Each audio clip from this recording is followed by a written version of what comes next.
दर्शकबिन अर्थमन्त्री डाक्टर युवराज खतिवडाले पदबाट राजीनामा दिएका छन्।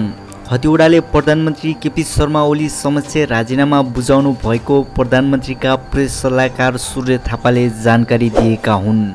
शुक्रबार दिउँसोको मन्त्री परिषदको बैठकमा आफूलाई अर्थमन्त्रीको जिम्मेवारी दिएकोमा धन्यवाद दिनुभएको खतिवडाले त्यसपछि अर्थ मन्त्रालयका कर्मचारीसँग विदाई कार्यक्रम गरेका थिए। मन्त्रीले प्रधानमन्त्री समक्ष राजीनामा दिने व्यवस्था अनुसार खतिवडाले राजीनामा बुझाएका प्रधानमन्त्रीका प्रेस सल्लाहकार थापाले बताएका छन्। 2074 सालको फागुनमा अर्थमन्त्री हुनुभएका खतिवडाको राष्ट्रिय सभा सदस्य पद गएको फागुनमा सकिएको थियो। तर राष्ट्रिय सभा सदस्य पद 6 महिनासम्म थपिने र मन्त्री बन्न पाउने प्रावधानका कारण उहाँले फागुनमा दोस्रो पटक शपथ लिएका थिए। अहिले भने नेकपाले राष्ट्रिय सभा सदस्यमा वामदेव गौतमलाई सिफारिस गरेपछि खतिवडाले राजीनामा दिएका थिए। उनको राष्ट्रिय सभाको पदावली भोलि शनिबार सकिँदैछ।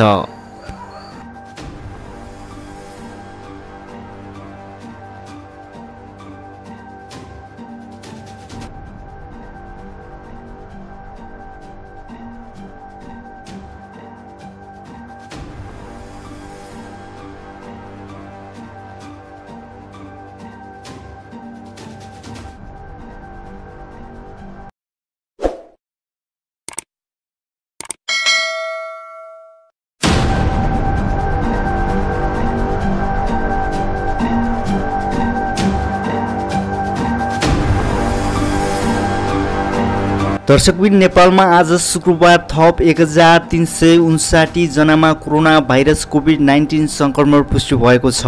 यो सँगै नेपालमा कोरोना संक्रमणको कुल संख्या 44,236 पुगेको छ। स्वास्थ्य मन्त्रालयको नियमित प्रेस ब्रिफिङमा मन्त्रालयका प्रवक्ता डाक्टर जागेश्वर गौतमले नेपालमा बितेको 24 घण्टामा 1359 जनामा कोरोना भाइरसको संक्रमण पुष्टि भएको जानकारी दिनुभएको छ। पछिल्लो 24 घण्टामा थप 1354 जना कोरोना संक्रमण मुक्त भएसँगै कोरोना संक्रमण मुक्त भई अस्पतालबाट डिस्चार्ज हुनेको संख्या 54,561 पुगेको छ। नेपालमा हिजो बिहिबार 1228 जनामा कोरोना संक्रमण पुष्टि भएको थियो। यस्तै गरी नेपालमा कोरोना भाइरस संक्रमणबाट थप 14 जनाको मृत्यु भएको छ। स्वास्थ्य तथा जनसङ्ख्या मन्त्रालयले आज थप 14 जना मृत्यु भएको औपचारिक रूपमा पुष्टि गरेको छ। पछिल्लो 24 घण्टामा मृत्यु हुनेमा 4 जना महिला र 10 जना पुरुष रहेका छन्। मृत्यु हुने महिलामा काठमाडौँका 3 जना र 1 जना चितवनका रहेका छन्।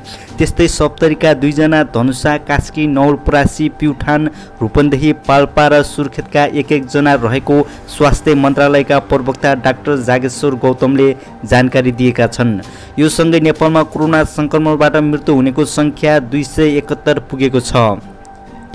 स्वास्थ्य तथा जनसङ्ख्या मन्त्रालयका प्रवक्ता डाक्टर जागेश्वर गौतमले देशभर 464 महिला र 895 पुरुष सहित 1359 जना सक्रिय संक्रमित थपिएको जानकारी दिएका छन्।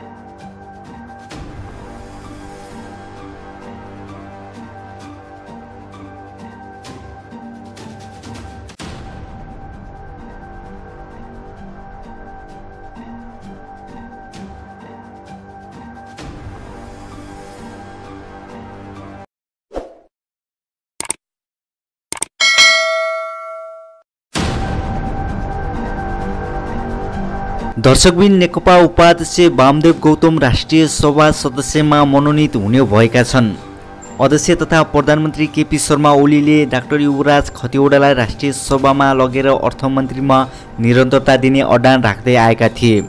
अर्का अध्यक्ष पुष्पकमल दाहाल र सचिवालयका बहुमत नेता गौतमको पक्षमा उर्लिएका थिए। त्यसैले बिहिबारको बैठकमा गतिले वैचारिक झडप हुने आकलन गरिएको थियो। तर स्वयं प्रधानमन्त्री ओलीले गौतमको नाम घोषणा गरिदिए। गौतमलाई राष्ट्रिय सभा लैजान यसअघि गत फागुन 14 गते पार्टी बैठकले सरकारलाई सिफारिस गर्ने निर्णय लिएको थियो। लगतै प्रधानमन्त्रीले त्यसलाई अस्वीकार गरेका थिए। त्यसैले सत्तारूढ दलभित्रको विवाद उत्कर्षमा पुगेको थियो। प्रधानमन्त्रीले खतिवडालाई मन्त्रीमा निरन्तरता दिने अन्तिमसम्म अध्यक्ष दाहाल, उपाध्यक्ष गौतम लगायत नेताहरूलाई मनाउने प्रयास गरेका थिए। उनीहरू नमानेपछि आफैले गौतमको प्रस्ताव ल्याएका थिए। केन्द्रीय उपाध्यक्ष वामदेव गौतमलाई राष्ट्रपतिबाट मनोनित गरिने राष्ट्रिय सभाको रिक्त एक पदमा मन्त्रीले मनोनयनका लागि सिफारिस गर्ने क्रममा सरकार पुगेको जानकारी प्रधानमन्त्रीले गराउनुभयो। बैठकपछि प्रवक्ता नारायण काजी श्रेष्ठले बताए, ओलीको सङ्कट टार्ने गौतमले बेला बेलामा यसरी महत्त्वपूर्ण भूमिका खेलेका थिए। त्यसैले पनि उनलाई चिड्याउने पक्षमा प्रधानमन्त्री थिएनन्। गौतम प्रतिनिधि सभा चुनावमा बर्दिया 1बाट पराजित भएका थिए। नेकपाको 9 सदस्यीय सचिवालयमा उनी एक्लै सांसद थिएनन्, अब सबै हुने भएका छन्। प्रतिनिधि सभा चुनावमा पराजित श्रेष्ठ भने यसअघि नै राष्ट्रिय सभा सदस्यमा निर्वाचित भइसकेका छन्। गौतमको राष्ट्रिय सभा प्रवेशसँगै अर्थमन्त्री डाक्टर खतिवडाको पद भने धरापमा परेको छ। अब उनको पद 21 भदौको मध्यरात 12 बजेसम्मका लागि मात्र छ। स्रोतका अनुसार शुक्रबार 11 बजे बोलाइएको मन्त्री परिषद बैठकले गौतमको नाम सिफारिस गर्नेछ। त्यही खतिवडाको विदाई हुने सम्भावना छ।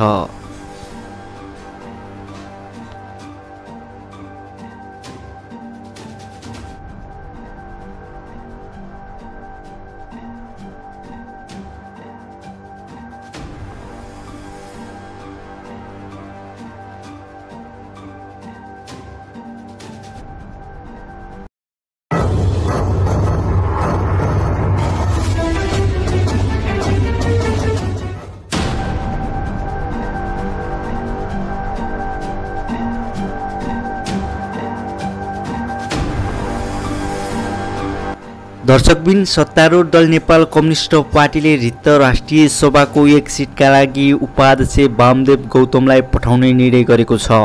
उपाध्यक्ष गौतमको चाहना अनुसार पार्टीले राष्ट्रिय सभा सदस्य बनाउन सिफारिस गर्ने निर्णय गरेको हो।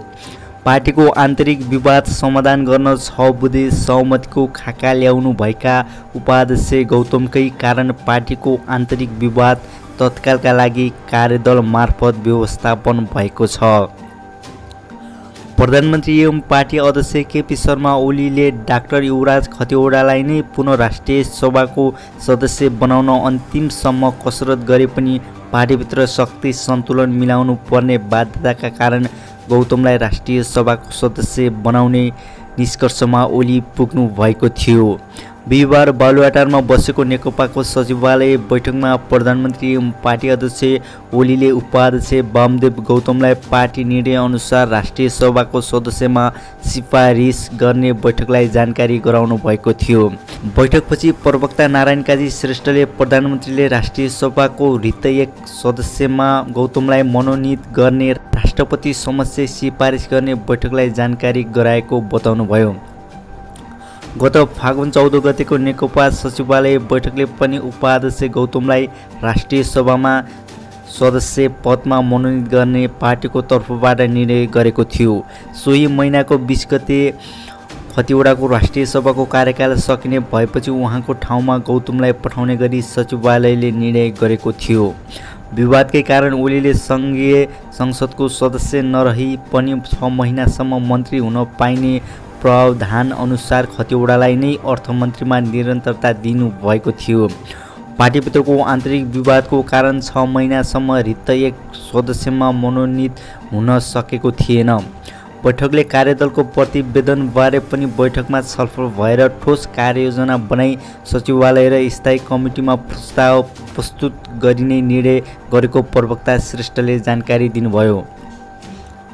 गौतमलाई राष्ट्रिय सभाको सदस्य बनाउने निर्णयसँग सरकारका अर्थमन्त्रीको दौड सुरु भएको छ। गौतम स्वयंले अर्थमन्त्री पाउनुपर्ने दाबी गर्दै आउनु भएको छ, तर पार्टीभित्र सुरेन्द्र पाण्डे, महासचिव विष्णु पौडेल पनि अर्थमन्त्रीको दौडमा रहनु भएको छ।